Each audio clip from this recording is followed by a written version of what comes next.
buenos días. El Centro de Investigaciones Económicas, Administrativas y Sociales, CIECAS, del Instituto Politécnico Nacional les da la más cordial bienvenida a este segundo encuentro de gestores de innovación en alianza con el Premio Nacional de Tecnología e Innovación. Y para dar inicio a este evento que, como ustedes saben, se llevará a cabo el día de hoy y concluye mañana, me complace presentar a los integrantes del Presidium. Nos acompaña la doctora Hortensia Gómez Díquez, directora de este Centro de Investigaciones.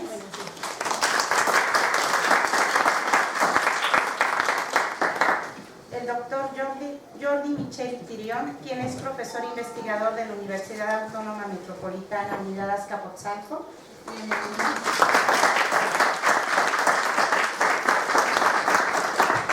El doctor Eduardo Bustos Farías, subdirector académico y de investigación del CIECAS. El contador público Adelfo Peralta López, subdirector administrativo también de este centro. Y la doctora Katia Luna López, quien es coordinadora de la maestría en Política y Gestión del Cambio Tecnológico.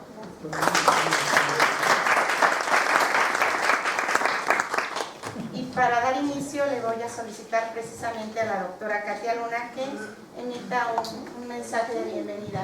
¿Desea micrófono? No. Creo que sí me escuchan. Sí. Bueno. Buenos días a todos.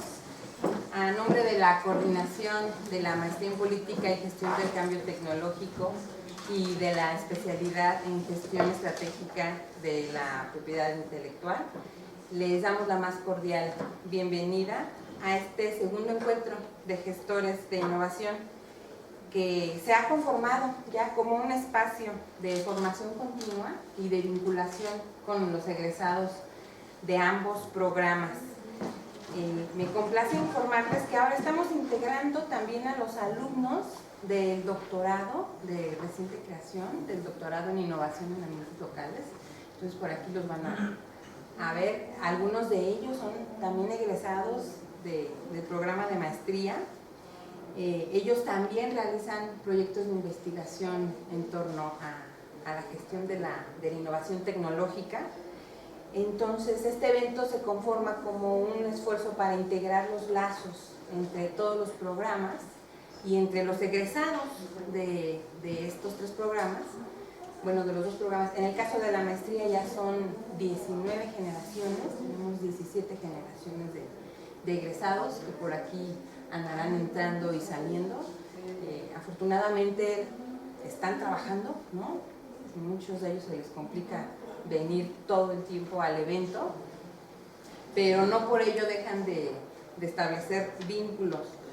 Como ya pudieron observar ustedes en el programa, en esta ocasión nos acompañan en la impartición de los talleres miembros de la Fundación del Premio Nacional de Ciencia y Tecnología, Premio Nacional de Tecnología e Innovación, con quien CIECAS mañana firmará un acuerdo de colaboración para la realización conjunta de actividades que continúen impulsando el desarrollo de estas actividades de innovación en nuestro país. Si bien ambas organizaciones ya tienen más de 2 décadas de impulsar acciones de formación de gestores, bueno, aquí debo de hacer un paréntesis. Yo soy egresada de la primera generación de la maestría y desde aquellos años tomábamos las publicaciones de PNTI, bueno, antes nada más era PNT, Premio Nacional de Tecnología, como documentos de análisis y de estudio para generar aprendizaje en torno a los casos de diversas organizaciones innovadoras, ¿no? Pero bueno, ahora hasta este año, estos momentos, ¿no?, en los que estamos viviendo múltiples transformaciones, consideramos que es necesario que conjuntemos esfuerzos para remontar en estos esfuerzos de impulsar a la innovación como fuente de desarrollo tecnológico para México, ¿no? Estoy segura que este evento dará muchos frutos, será muy benéfico para todos los asistentes y bueno, pues sin más preámbulo, cedo la palabra. Muchas gracias y bienvenidos nuevamente.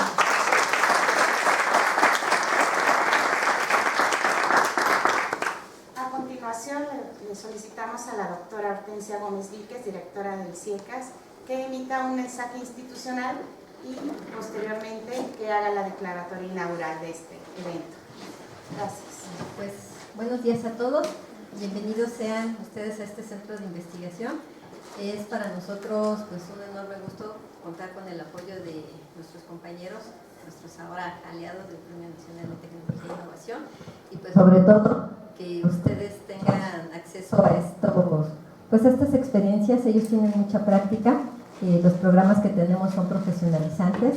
Este evento pues tiene ese enfoque y pues esperemos que sea del gusto de todos ustedes y sobre todo que les enriquezca para su formación futura y también para que ustedes cuando sean egresados pues pongan en alto el nombre de este centro.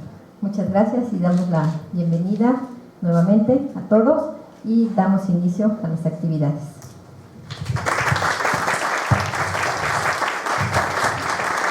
Gracias, doctora. Para dar inicio ya, ahora sí propiamente al programa, les voy a solicitar a las autoridades del CIECAS que pasen al frente para que puedan también escuchar la conferencia que va a iniciar.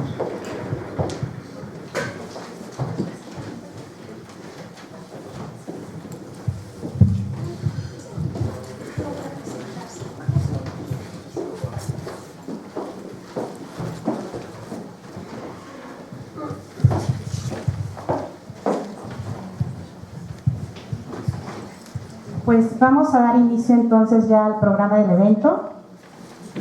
Tenemos el honor de que hoy nos acompañe el doctor Jordi Micheli Tirión, quien es profesor investigador en el Departamento de Economía de la Universidad Autónoma Metropolitana, Campus Azcapotzalco, y jefe de la Oficina de Innovación y Emprendimiento Estudiantiles del mismo campus. Es doctor en Diseño, línea de Estudios Urbanos por la UAM Azcapotzalco, maestro en Economía por la UNAM y pertenece al Sistema Nacional de Investigadores Nivel 2. Sus campos de interés han sido el trabajo, los análisis de sectores industriales y de servicios y la economía regional. Todo ello a partir de innovaciones que detonan y reestructuran procesos económicos. En la actualidad, su trabajo se ha centrado en el estudio de los servicios de alto valor agregado asociados a la manufactura, así como a la inversión extranjera y su impacto laboral y económico regional. Y el día de hoy ofrecerá la conferencia magistral titulada Hacia una geografía económica del cambio estructural en México. Bienvenido, doctor Jordi.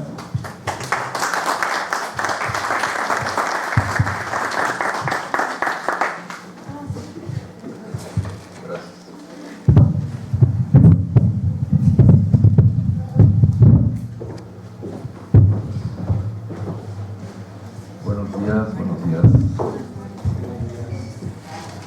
Lo digo varias veces para ver cuál es la distancia adecuada. Pues es un gusto enorme estar aquí con ustedes. Creo considerarme y creo que es recíproco, soy un viejo amigo de esta bonita institución. Y siempre que puedo tener alguna actividad con ustedes, lo hago con mucho gusto. Muchas gracias por haberme invitado. Hortensia, Katia, saludos a Laura, que está por acá, hija amiga del Poli y de la UAM también. Siempre que digo viejo me refiero evidentemente a un periodo de tiempo muy corto y algo contemporáneo. Que quedó claro. Yo voy a hacer una presentación de este tema que he titulado Hacia una geografía económica del cambio estructural en México. En principio puede parecer un tanto alejado de los temas esenciales por los cuales ustedes se forman profesionalmente aquí o de los cuales ustedes son expertos, que son los temas tecnológicos y de innovación. Y un poco mi reto será decirles que la geografía económica es fundamental y es el campo de práctica de todo lo que ustedes hacen y poderles comentar lo que sucede en sus particularidades en México, para no hablar de México como un todo. Yo no soy un experto geógrafo, de lo poco que he podido saber es de lo que se leyó en mi currículum, pero la dimensión geográfica me parece interesante para poder precisar, contextualizar cosas que nos están sucediendo y que, insisto, contextualizan el quehacer de ustedes que se han formado o que se están formando en temas de, digamos, transferencia de tecnología, innovación, desarrollo económico, empresarial, etc.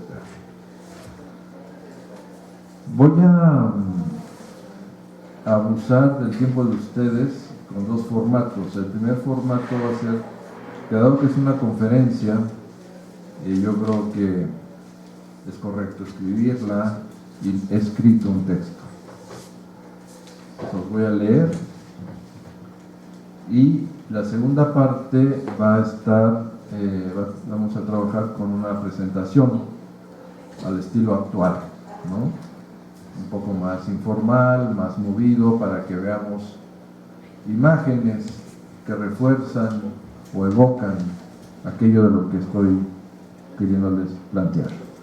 Entonces, esa va a ser la manera en que vamos a trabajar. La tercera parte, pues, es la de ustedes, ¿no? La de ustedes preguntando, cuestionando, opinando, y que establezcamos un diálogo. Bien, entonces, hacia una geografía económica del cambio estructural en México. Sabemos que la geografía económica de México se ha transformado en la etapa contemporánea y, por supuesto, esta transformación, es decir, la nueva geografía económica, es el piso sobre el cual el modelo económico impulsado por el Estado actúa. Y digo esto porque esto valdría, este piso existiría tanto si se hubiese producido un proyecto de continuidad neoliberal, o si, como pensamos, estamos en camino de un modelo de reformas para revalorizar el mercado interno. La tesis de esta plática es que hay dos fuerzas que han moldeado la geografía económica. Una es obvia y es explícita, es la inversión extranjera directa. La otra no es ignorada, pero no suele ser observada a detalle como es la primera. Se trata de la terciarización, que además suele ser vista más como fenómeno urbanístico que como fenómeno económico. Estas dos fuerzas han impulsado un proceso de desarrollo, lo que significa un crecimiento con cambio estructural. Lo que quiero decir con el título de la plática es que lanzaré una mirada geográfica sobre el proceso de desarrollo en México, insistiendo, desarrollo como crecimiento con cambio estructural, que es la idea esencial de la economía. Hablaré un poco de los estudios regionales. Vamos a contextualizar el tema geográfico regional. La importancia de los estudios regionales para la geografía es analizar y explicar diferencias regionales, probar teorías generales en contextos específicos, desarrollar políticas y resolver problemas en escala regional. El principio es que cada región es única y relativamente homogénea, cerrada en sus fronteras. Los estudios modernos geográficos de regiones no las estudian aisladamente, sino que toman en cuenta relaciones multiescala con conexiones a la escala global. Las regiones tienden a ser vistas más bien como instrumentos metodológicos, en vez de partes distinguibles de la superficie terrestre, o partes distinguibles de la superficie administrativamente diferenciada terrestre. Así, la geografía económica es típicamente una geografía regional. enfatiza la generalización y localización considerando la especificidad del lugar, los efectos locales de procesos globales y los efectos generados localmente, es decir, lo exógeno y lo endógeno. Los problemas frecuentes de la geografía regional están relacionados con el desarrollo desigual, con implicaciones para las políticas públicas. Hablemos un poco ahora del desarrollo. La perspectiva del desarrollo implica el crecimiento con cambio estructural. La visión clásica del cambio estructural es la de transformación en la estructura de producción y empleo bajo una trayectoria de desplazamiento de sectores intensivos en recursos o trabajo por sectores intensivos en conocimiento. En la tradición macroeconómica, Kuznets señaló que el crecimiento moderno de las economías tiene en el acelerado cambio estructural una de sus condiciones, siendo una de las manifestaciones de dicho cambio el movimiento de la manufactura hacia los servicios, así como una modernización organizacional de las unidades productivas, caracterizados por un mayor tamaño y profesionalización del trabajo. Aquí están perfilados, traducidos, inversión extranjera directa y terciarización.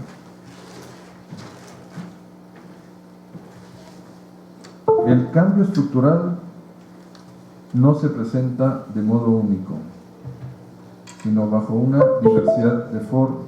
Si gustas, como vamos a hacer un pequeño break después de un minuto, después de la lectura, arreglamos el tema digital. ¿Sí? Gracias. Perdón, todo esto es mi culpa porque trabajé en la USB algo que no era, pero como lo mandé por correo, por si acaso ocurrió, entonces vamos a hacer un rescate de la nube, pero lo podemos hacer después de esta parte, disculpe. Entonces, repito, en la tradición macroeconómica de Kuznets y otros, pero Kuznets lo dijo claramente, dijo el crecimiento moderno de las economías está precondicionado por el cambio estructural, crecimiento, cambio estructural. Y una de sus manifestaciones importantes es el desplazamiento de sectores intensivos en trabajo o en recursos naturales, que va asociado al trabajo, obviamente, hacia sectores intensivos en conocimiento. Y otro es la transformación de la planta, la infraestructura productiva, hacia formas organizativas más modernas, más profesionalizadas. Esa es la empresa moderna.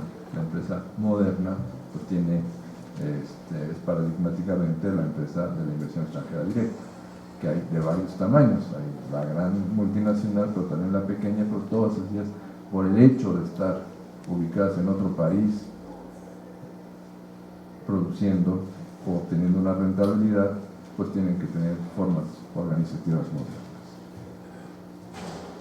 Entonces, el cambio estructural no se presenta de modo único, sino bajo una diversidad de formas y de resultados a lo largo de la evolución continua y compleja de las sociedades. Esta es una idea importante para mí. Hay cambio estructural, pero no es único, es desigual, es complejo, es diverso. Y donde vemos esa complejidad, esa unicidad, esa singularidad, pues el nivel regional es útil para eso. Entonces, por eso digo yo que esta es una idea coincidente con la idea central de la geografía económica regional. El desarrollo desigual y la singularidad de las regiones. Cualquier cosa que definamos como región.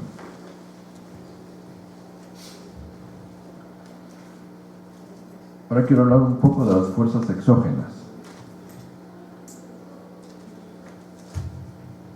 Por una parte, una fuerza exógena es una fase de la globalización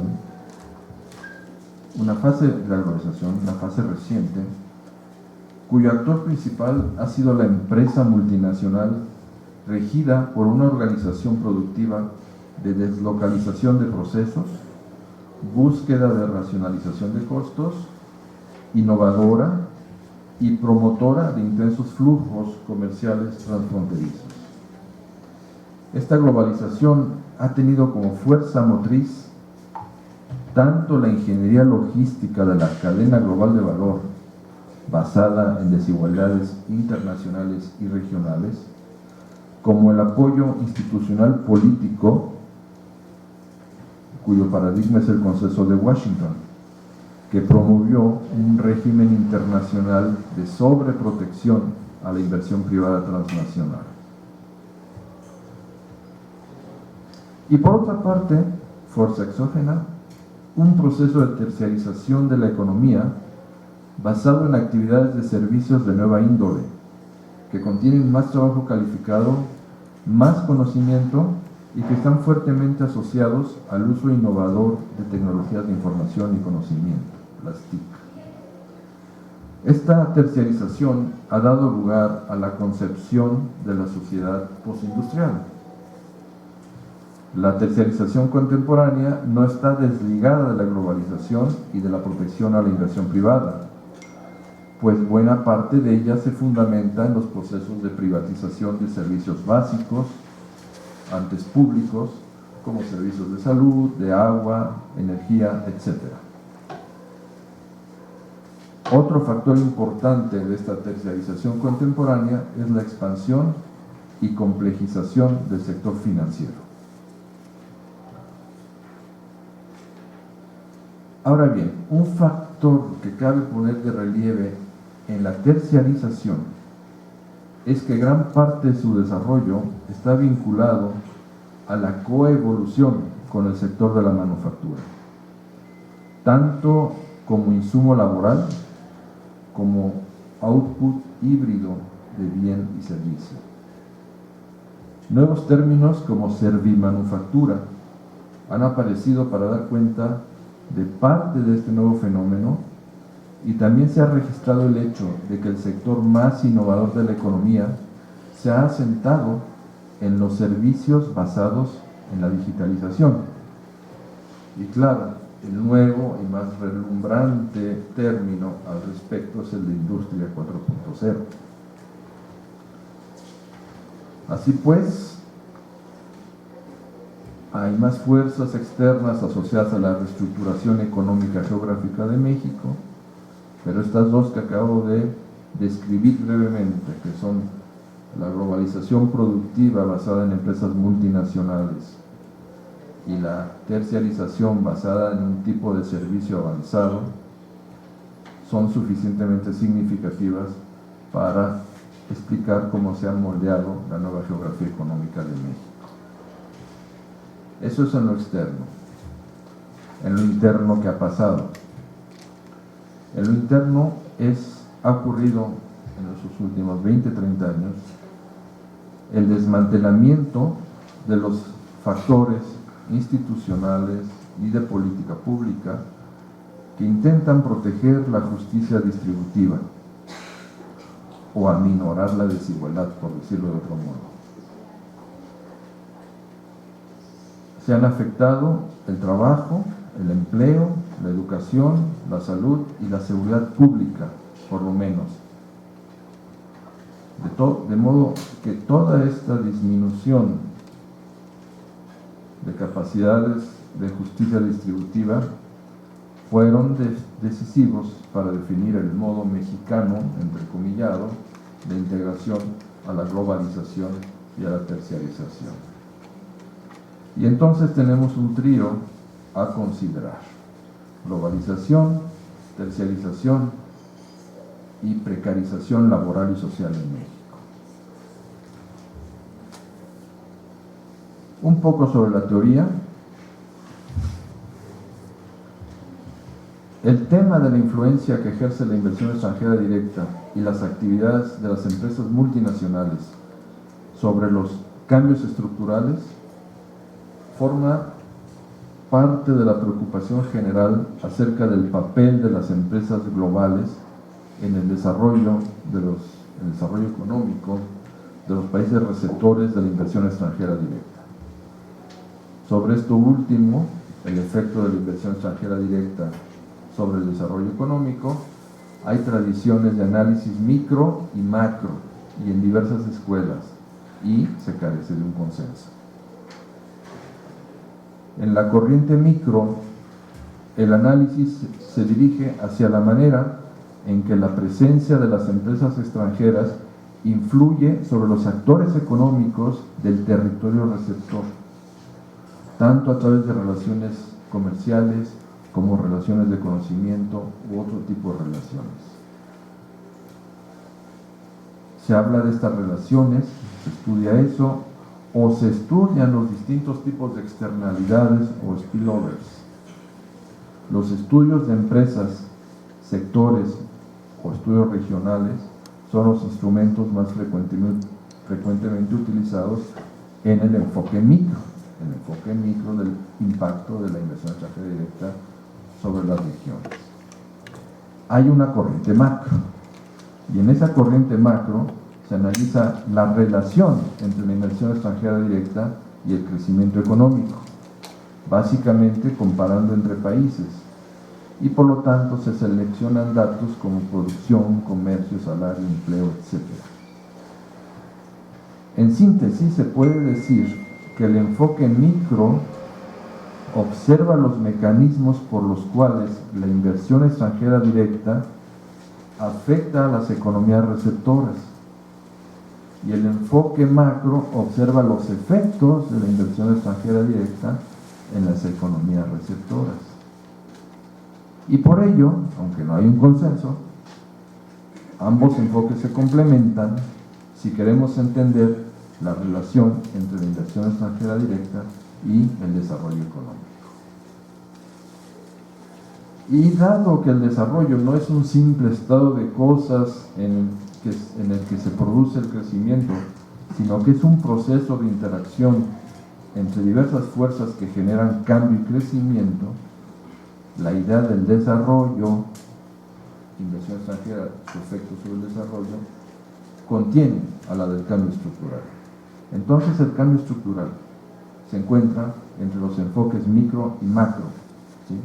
Ya que la actividad y modelo de comportamiento de la empresa multinacional, enfoque micro, se refleja en las modificaciones de las estructuras de producción y empleo que caracterizan a determinados territorios, enfoque macro.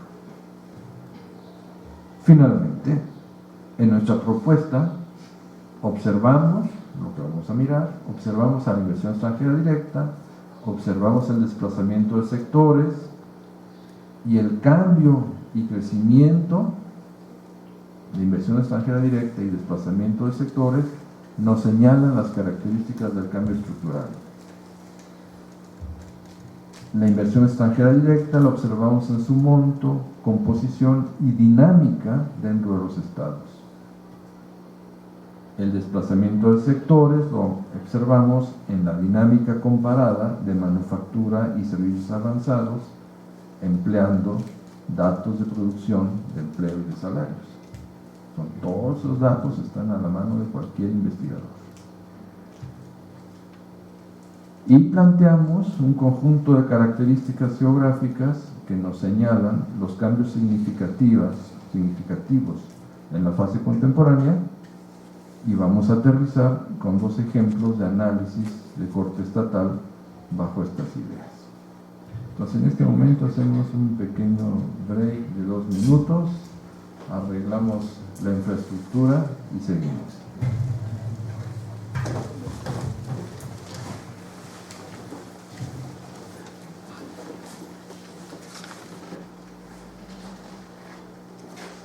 Ok, entonces voy a impedir, pues no sé qué hacer, si me pongo allá. Está bien, está bien. Sí, ahí está. Sí. ¿Sí? Está bien, sí. No les importa. No, está bien. Bueno, pues ahí está la parte imaginaria de la plática porque son imágenes.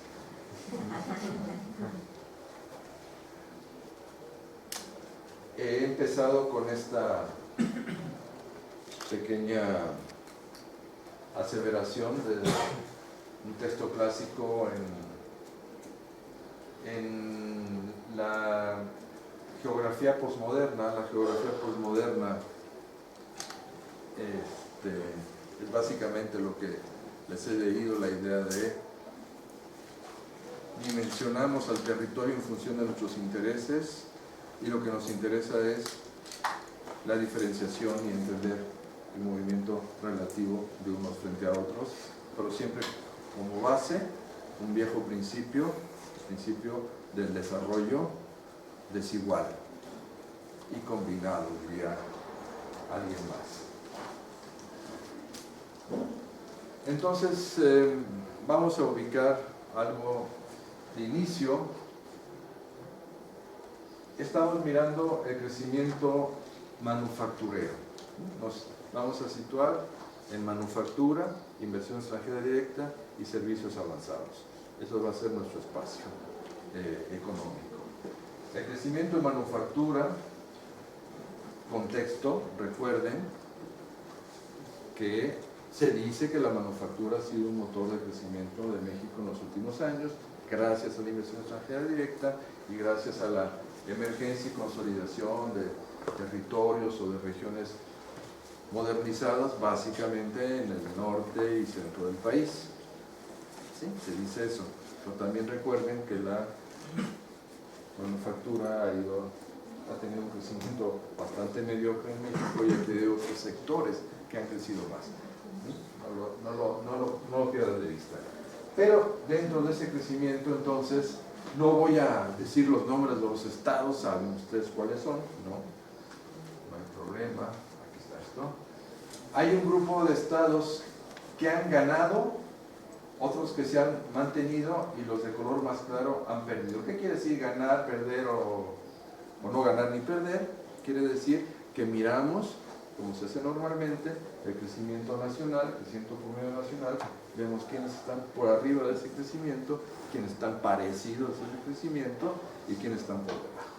Los que están por arriba de ese crecimiento son los estados que han crecido más que la media, son los que en esta terminología le vamos a llamar estados ganadores. ¿Sí? Este es el mapa de los estados ganadores en crecimiento manufacturero.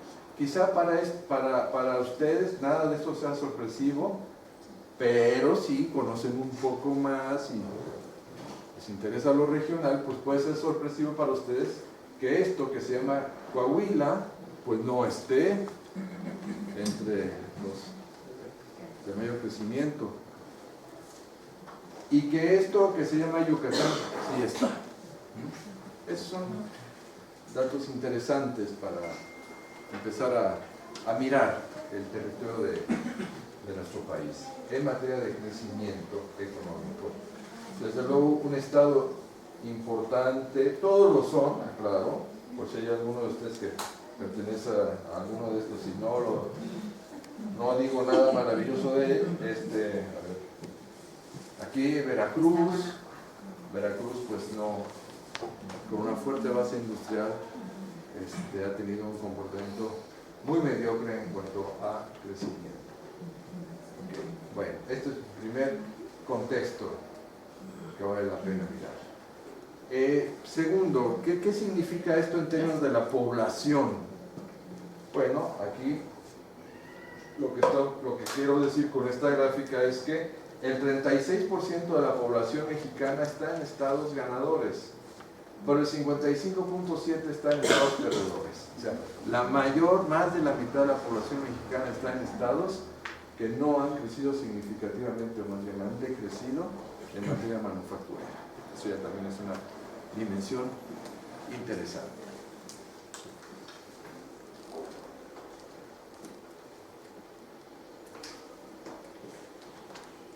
Esta es una representación de lo que estoy diciendo.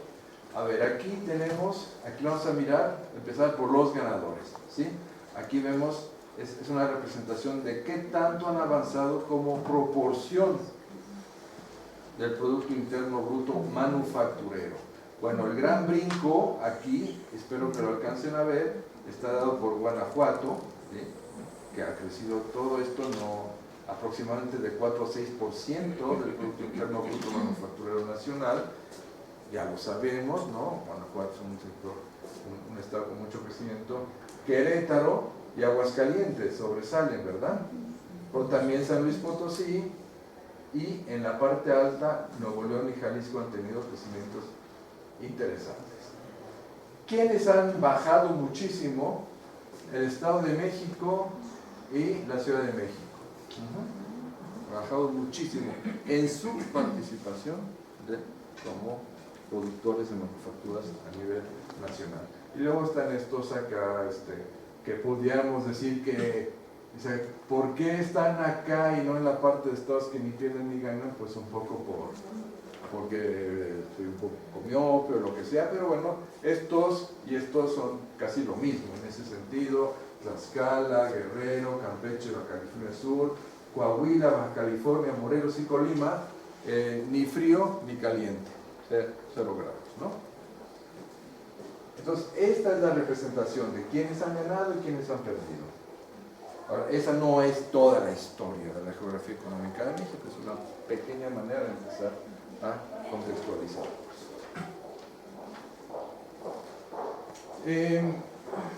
¿Cómo empezamos a mirar qué ocurre con los estados? Bueno, el tema de la concentración y diversificación es un tema clásico. Clásico de la economía y clásico de la economía aplicada territorialmente, ¿no?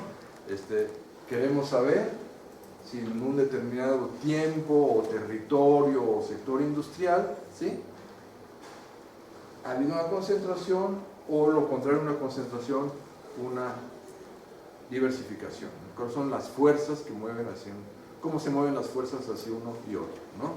Y sobre eso hay un debate, ¿no? El debate es si lo que conviene para el desarrollo y un justo distribución de la riqueza, etcétera, es concentrar o diversificar, ¿no?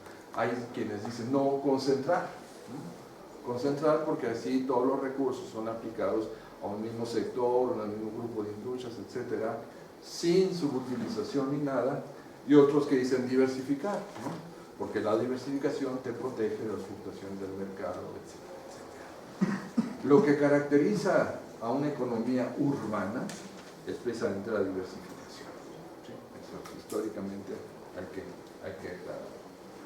Entonces, este es el contexto. Yo utilizo un índice absolutamente sencillo, que es el índice de Herfindahl e Hirschman en el estado, es decir,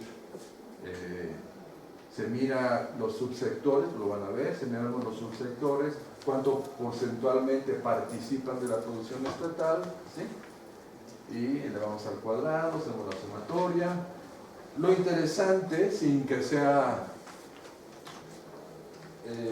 sin que tenga mayor sentido y posibilidad de discutir, es que si tiende hacia un valor alto, vemos que hay una mayor concentración. Si tiende hacia un valor bajo, hay lo contrario. No quiere decir que esté concentrado o no concentrado. Estamos mirando si tiende hacia. En toda esta presentación, lo que vamos a mirar es la tendencia, el proceso. Vamos a mirar, vamos a decir así, dinámicamente el proceso del desarrollo. No vamos a decir, aquí es tanto por ciento y por tanto es así. Y de dónde viene y a dónde va, no lo sé, pero es así. No vamos a hacer eso. Vamos a tratar de ver el proceso. Por eso hacemos algo muy sencillo. Utilizamos tasas medias de crecimiento. Con todas las dificultades y errores que puede entrañar, pero si los utilizamos de manera coherente, homogénea en todos los casos, pues nos da una idea de hacia dónde van las cosas. Bueno. A ver, Aguascalientes, Yucatán, Sonora, San Luis Potosí, Sinaloa, Puebla, Querétaro, Chihuahua, Nuevo León, Jalisco, Guanajuato, que son los estados ganadores, los que mencionamos antes, los ganadores. Y aquí lo que está graficada es la tendencia de su índice de Herfindahl, la tendencia en varios años, 2003, 2017, precios constantes, producción, ¿sí? Observando la composición de su valor agregado manufacturero, ¿sí? Y viendo si esa composición tiende hacia la diversificación o hacia la concentración. Es lo que estamos haciendo. Y bueno, si a ustedes les gustaba la teoría de que a mayor crecimiento, mayor concentración, pues los felicito, porque lo que vemos en este caso es que estos estados ganadores todos tienden hacia una mayor concentración. Las economías manufactureras ganadoras en México tienden a ser cada vez más concentradas.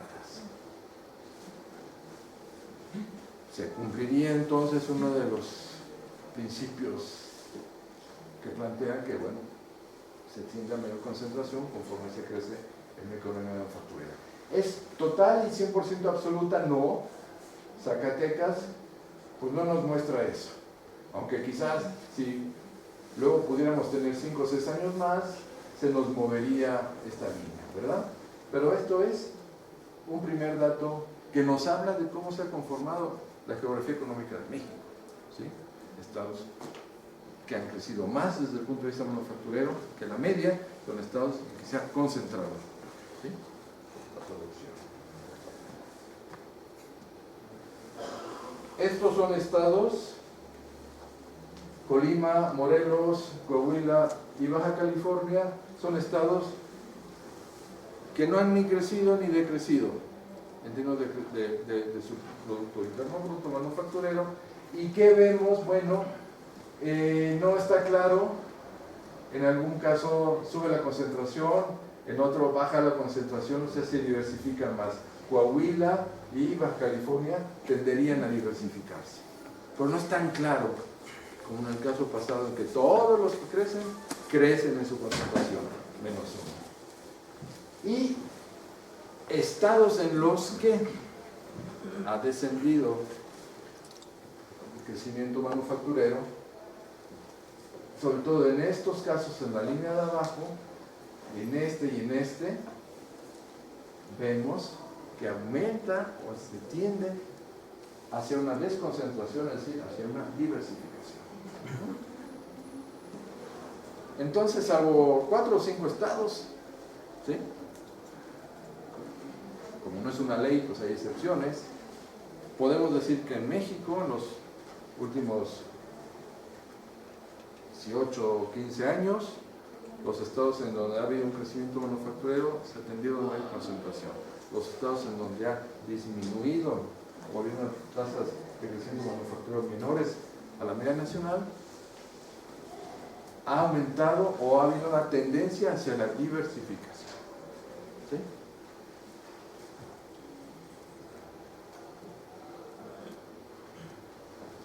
Bueno, con esto en mente pasamos a la pregunta: ¿cuántas geografías industriales podemos imaginar? A ver, ya les mostré una: estados ganadores, estados perdedores, estados que ni fu ni fa. Ahora, si miramos por subsectores, es una clasificación amplia, pero bueno, si miramos por subsectores, por ejemplo, que es el gran subsector, maquinaria y equipo, o que suma esto, maquinaria y equipo, equipo de concentración, etcétera, etcétera. Todo esto que habla del proceso industrial manufacturero moderno, que aportó el 35% del PIB de la manufactura y que fue un sector de alto crecimiento, de una tasa media de crecimiento de alto crecimiento dentro del país en 2003-2017, es decir, este sector creció más que la manufactura en su conjunto. Entonces, si miramos esto, tenemos este mapa. Sí, pues el mapa del norte vigoroso, desarrollado, etcétera, y el centro también, ¿no? Y el resto del país inexistente. ¿Sí? Ahí está el mapa. Si vemos la industria alimentaria, tenemos otro mapa. En la industria alimentaria nos aparece Veracruz, ¿sí? Nos aparece el centro, Estado de México, Ciudad de México, Jalisco, y nos aparece Nuevo León. Casi siempre va a pasar Nuevo León, es cierto, pero en este caso no está especializado. En rojo quiere decir que en todo el periodo han sido especializados, y esto se me olvidó decirles. También lo que observamos o lo que medimos es el índice de especialización tradicional, ¿no? ¿Qué tanto lo que se produce en una región respecto al total que se produce en la región? Todo eso dividido al mismo sector nacional nos da un índice de especialización, ¿sí? Si es 1 o mayor que 1, decimos que hay especialización. Entonces voy a regresarme. El norte,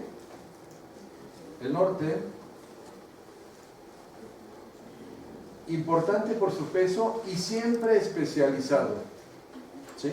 Efectivamente. El centro, también importante por su peso, pero no siempre especializado. Unos años sí, otros años no, ¿sí? En industria alimentaria, esta zona, importante por su peso y siempre especializada. No quiere decir que sean los únicos estados que registran ese tipo de producción, aclaro, pero son los más importantes, ¿sí? ¿Qué otro mapa podemos tener?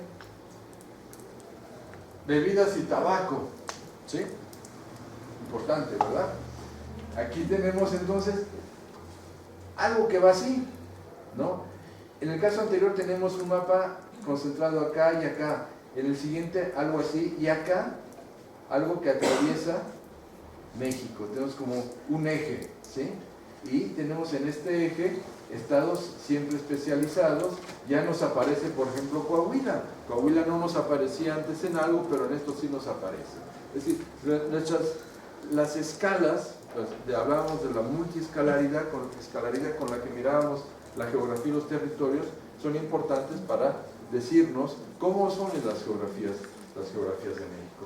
Bueno, estos son 3 ejemplos, ¿sí? 3 ejemplos de sectores con un gran peso en la manufactura nacional. Y esos 3 ejemplos nos dan 3 geografías distintas de México.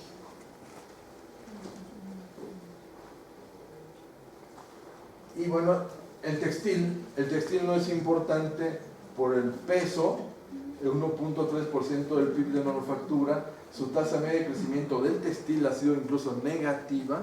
Nos hemos desindustrializado en la industria textil, pero hay una geografía, y esa es la geografía del centro, ¿ok? Entonces, es otra geografía más, ¿sí? Una geografía muy del centro, una geografía que tiene un eje transversal, una geografía norte-sur, una geografía del Golfo, dependiendo del sector. La mirada al sector nos ilustra también sobre cómo es la geografía económica de México.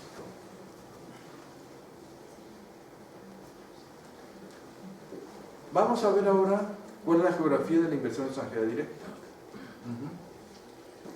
Estamos tomando datos de inversión extranjera directa de 1999 a 2017. ¿Sí? Es un periodo bastante largo.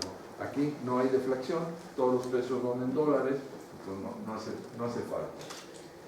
Esta es la geografía de la inversión extranjera directa acumulada. En rojo, los estados que tienen una parte mayor de la inversión extranjera directa total. De arriba abajo, Baja California, Chihuahua, Nuevo León, Jalisco y Ciudad de México y Estado de México. Una parte media son este amarillo y muy baja inversión extranjera, toda esta zona, esto y desde luego el sureste. Sureste. ¿Sí? Ahí no hay mayor sorpresa, pero ojo, los centros de acumulación de inversión extranjera son estos, acá, acá, acá y acá. Bueno, pero eso no es todo, no nos cuenta toda la historia sobre cómo de la inversión extranjera directa. Recuerden, es nuestra fuerza exógena en lo que en nuestro modelito. Hay 3 sectores de inversión extranjera directa que concentran la mayor parte del flujo de esta. Es la fabricación de equipo de transporte, le hace automotriz básicamente, la de bebidas y el tabaco y la química.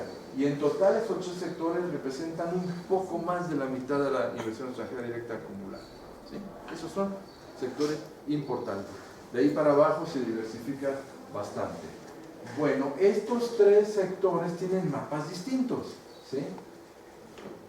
Su concentración en fabricación de equipo de transporte es esta. En industria química es esto, el Golfo y el centro. Y bebidas y tabaco es esto. Y aquí sí pinta el sureste, ¿no? Entonces, el sureste no está, entrecomillado, todo lo que voy a decir, abandonado de la mano de Dios en materia económica. Ojo, si miramos a esta escala, vamos a encontrar que es importante inversión de la industria de bebidas y del tabaco. ¿Sí? Otra dimensión de la geografía económica mexicana. Y aquí vamos a mirar la inversión como un flujo y sus crecimientos y decrecimientos a lo largo del periodo. Es decir, ¿qué nos dice esto? Nuevo León. Nuevo León es el segundo estado receptor de inversión extranjera directa. Recibió el 11% de la inversión extranjera directa acumulada en todo ese periodo. Pero, ¿qué es esto? Por ejemplo, esta línea roja son los montos anuales, ¿sí? Entonces, yo aquí veo que ha recibido todo esto. ¿Todo esto qué quiere decir? ¿En qué se traduce? Mucho de esto puede ser reinversión, puede no traducirse en ninguna expansión física, ¿sí? Pero sí se traduce, si hay reinversión en el Estado, se traduce en mantenimiento, en mantener lo que existe, ¿sí?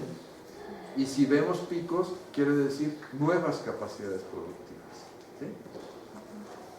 Entonces, en Nuevo León tenemos este proceso de la roja, que es equipo de fabricación de equipo de transporte, la 336,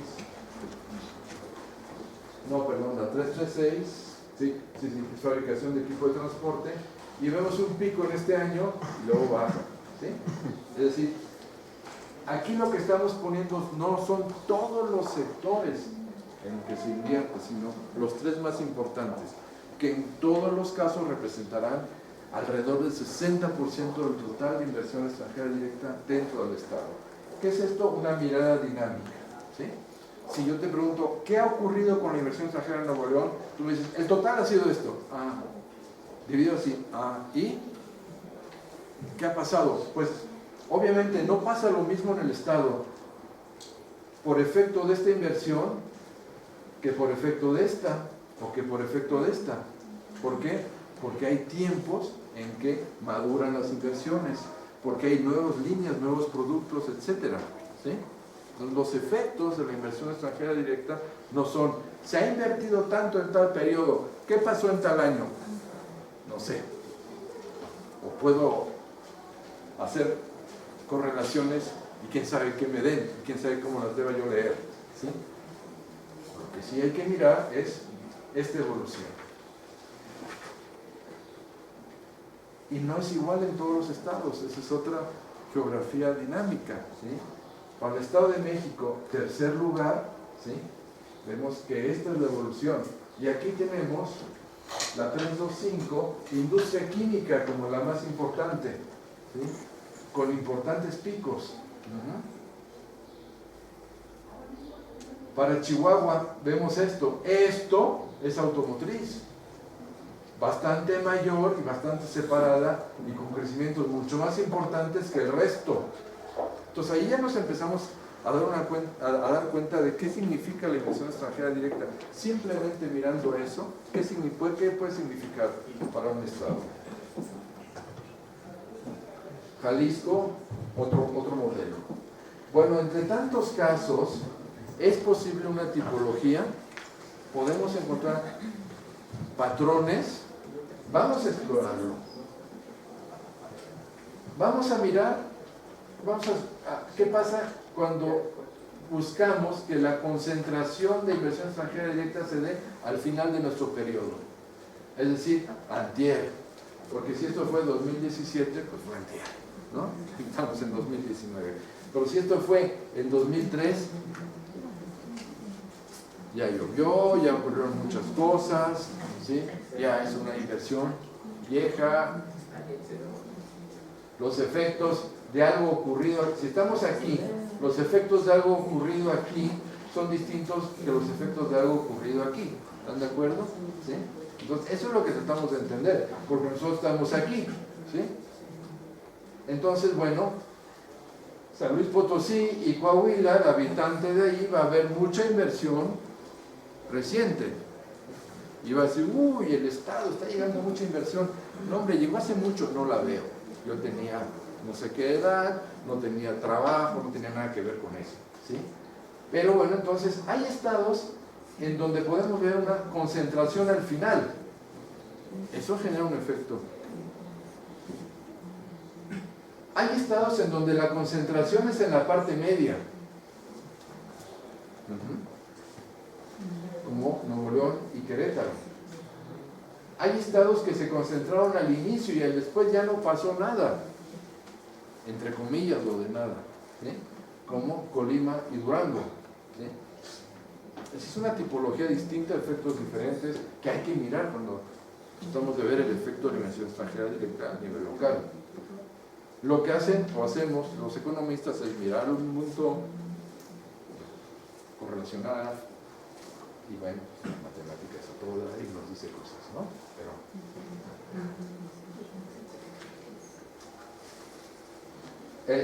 estábamos mirando si se concentraban al inicio, al final o en medio. Ahora, ¿qué pasa si veo la composición y veo si hay un sector predominante? También hay estados donde hay un predominante. Puebla, el azul, automotriz. Chihuahua, azul, automotriz. Aguascalientes, azul, automotriz. ¿Sí? Hay un sector dominante, es otra tipología. Entonces también puede haber diversificados. Pues sí, por ejemplo, Baja California muestra una mayor diversificación, Tamaulipas también. Todo esto lo podríamos ver con algún índice de concentración. ¿Sí? También. Pero también vale la pena que si vemos el índice de concentración vamos a tener un número, lo que vamos a tener es la evolución. Otra manera entonces de ver la geografía de la inversión extranjera directa en México. Con base en eso, vamos a ver dos propuestas de análisis regional que he elaborado. Una, ¿cuáles son? Los estados automotrices. Vamos a mirar qué pasa en los estados en donde predomina la inversión extranjera directa automotriz. Y otro, esto que se ve chiquitín, que se ve muy bonito en la computadora, pero aquí no, son los 3 estados importantes del Bajío, importantes económicamente, claro. Aguascalientes, Guanajuato y Querétaro. Son dos propuestas de análisis regionales que vamos a hacer. Pero recuerden que la otra fuerza exógena de la cual estamos queriendo hablar es de la terciarización. Ya miramos la inversión extranjera directa, ahora vamos a mirar la terciarización. La emergencia de un sector terciario que le llamamos avanzado. ¿Avanzado por qué? Porque tiene mayor productividad, porque utiliza la tecnología de información y comunicación en el quehacer laboral de las personas, porque está más basado en conocimiento y se diferencia desde ese punto de vista del conjunto de los otros servicios históricos, que antes llamábamos servicio históricamente aquello que no podíamos ver, ni es minería, ni es agricultura, ni es manufactura, que es servicio. Entonces, la definición estadística de esos servicios avanzados en México es la suma de estos, según el catálogo. Catálogo, ¿cómo se llama este catálogo? Oficial, catálogo oficial. De CIAN, perdón. El 51, información de medios masivos, 52, servicios financieros y de seguros, 54, servicios profesionales científicos y técnicos, 55 dirección de corporativos y empresa, y 56 servicio de apoyo a los negocios y manejo de desechos y servicios de remediación. Ustedes van a decir, ¿son muy distintos? Sí, son tan distintos como la metalurgia y el trabajo en Bimbo. Pero a los dos les hacemos manufactura, ¿de acuerdo? Y no ponemos reparos. Entonces, aquí, ¿sí? Aquí estamos agrupando esto bajo el principio que dije, qué tipo de servicios son. ¿Qué importancia tienen? Quiero mostrarles esta gráfica. Miren, aquí arriba, esto es el Producto Interno de las industrias manufactureras. Datos al 2013, constantes al 2013, ¿sí? Refractados 2013. Y abajo está el Producto Interno Bruto de estos 5 sectores. La brecha 6 ha ido disminuyendo, aquí estamos, y si miramos la tendencia, ahí por 2039, 2035, 2040, México va a ser un país tan productor de manufactura como productor de estos servicios. ¿Sí? Entonces, ya no habrá duda, y para ese entonces, muchos de ustedes, en la paz de su hogar, con nietos o sin nietos, dirán, me acuerdo que sí, ya alguien lo dijo, ya México es un país de servicios, y la manufactura pues es una de esas cosas, ¿sí? Pero no es más importante que producir en cualquiera de estos. Esa es la importancia de ese sector. Tiene una velocidad de crecimiento impresionante. ¿Estamos en un proceso de terciarización avanzado, sí o no? Por supuesto que sí, ¿sí? En cuanto al valor de la producción. Más datos de esto, miren. Productividad. Productividad aparente. ¿Qué es la productividad aparente? Tanto de producción entre tantos trabajadores. Sencillita y aparente. Lo que interesa es la evolución. Aquí abajo, bueno, aquí arriba, esta es la productividad de los servicios avanzados. En medio es la productividad de la manufactura y abajo es la productividad del resto de los servicios. ¿Sí? Del resto de los servicios.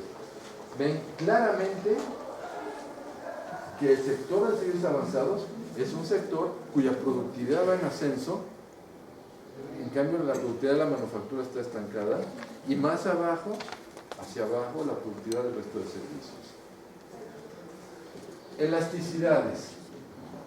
Otro ejercicio para ver cuánto crece cada uno de los sectores de los servicios avanzados respecto a la manufactura. Cuando les leí lo que les leí, hablaba yo de una coevolución entre servicio y manufactura. Bueno, podríamos encontrar una elasticidad, ¿sí?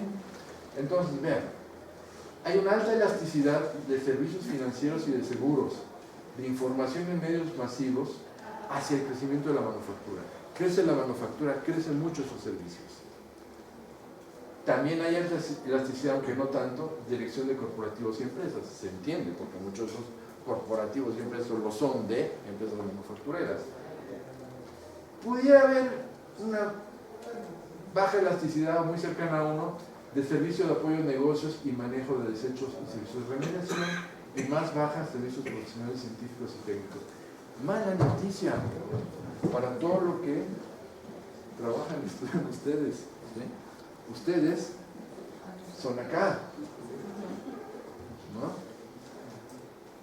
Este es un signo de nuestro subdesarrollo industrial y económico, ¿sí?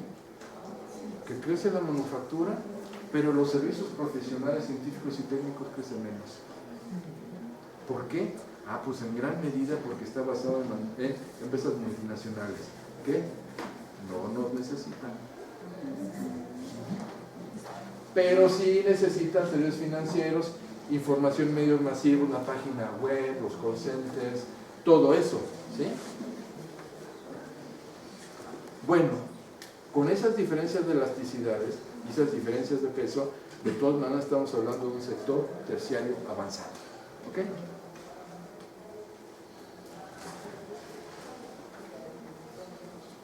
Ya vimos algo sobre inversión extranjera directa, algo sobre terciarización.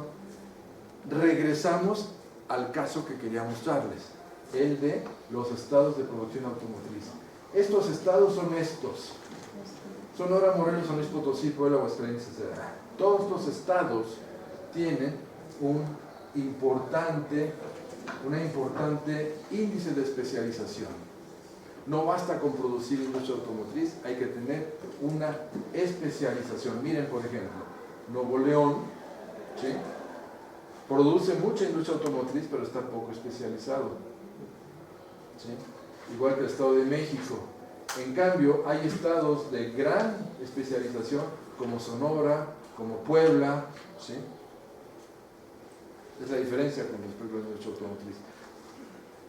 Esos son los estados que vamos a mirar. ¿Y qué vamos a mirar? Vamos a mirar cuál es el dinamismo de la producción, las remuneraciones y el empleo. Dimensiones del cambio estructural. ¿Cómo vamos a leer esto? Estamos hablando del mismo periodo, ese es el crecimiento. Vean, la producción. Aquí lo que no se ve es el resto de la manufactura. Estamos dividiendo la producción manufacturera en automotriz y el resto. ¿Ok? Entonces, en producción, este conjunto de estados crece más los servicios avanzados que la automotriz, y el resto de la manufactura está por acá. Una tendencia al cambio estructural, desplazamiento de sectores, ¿sí?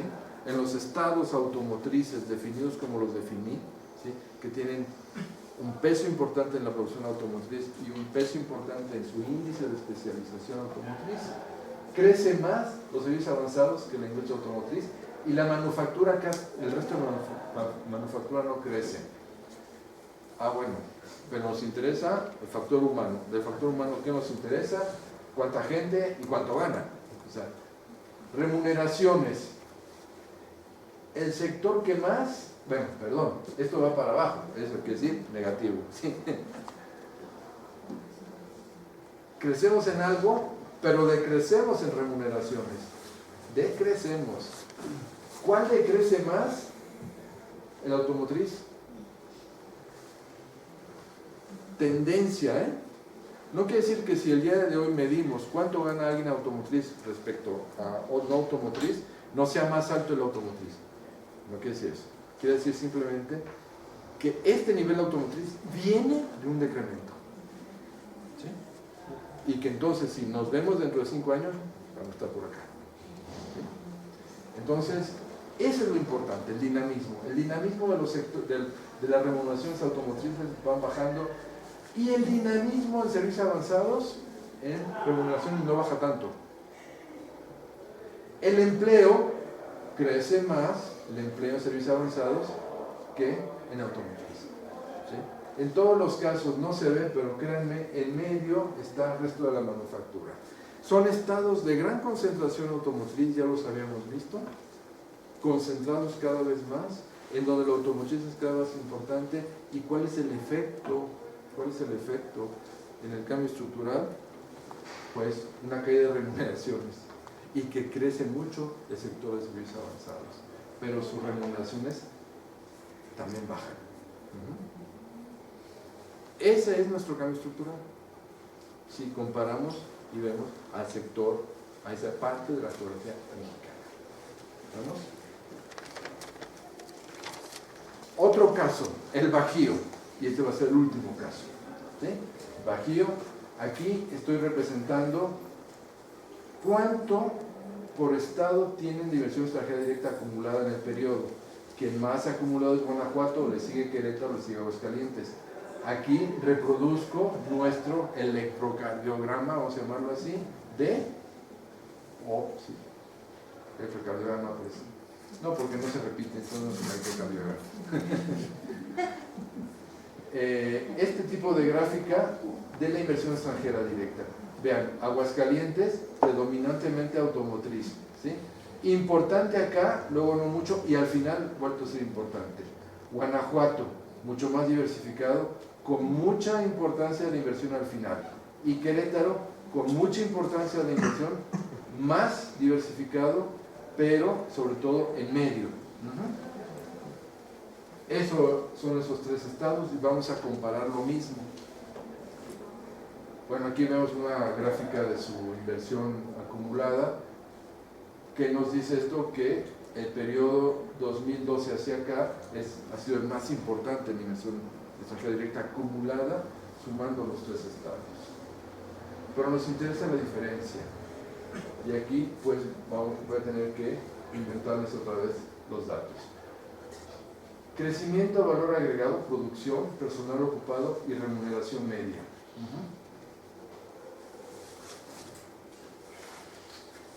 Aguascalientes, Guanajuato, Querétaro. ¿Sí? Aguascalientes, Guanajuato, Querétaro.